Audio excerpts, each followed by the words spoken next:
5, we have on occasion people who are from another country. We've had 3 this week that I can recall. 2 were from Mexico, 1 was from Canada.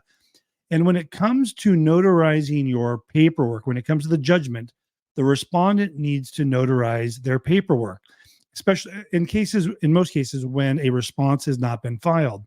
So what we will always do, and we can only do this in amicable cases and in cases where no one has filed anything yet. You guys are starting fresh with me.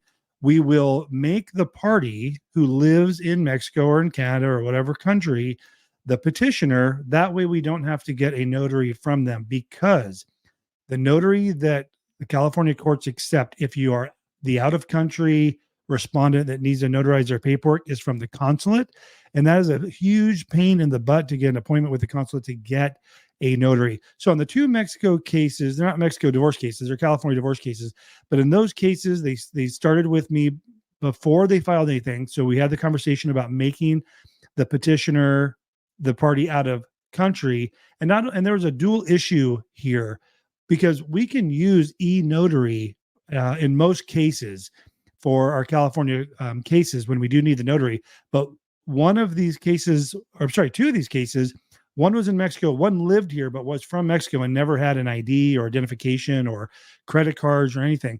The E-Notary service utilizes they identify you by your credit history. So they'll ask you, what's the last car you drove, and give you some options. Which of these addresses have you lived at, and so forth. So in this case, where they didn't have any credit, they was not able to establish any questions for them, so they couldn't do the E-Notary. Same went for the party that was living in Mexico. On that case, we made them intentionally the petitioner just to avoid the whole notary issue. With the case from Canada, also obviously a California divorce case, they had already filed, and the party who filed was in California and the respondent was in Canada.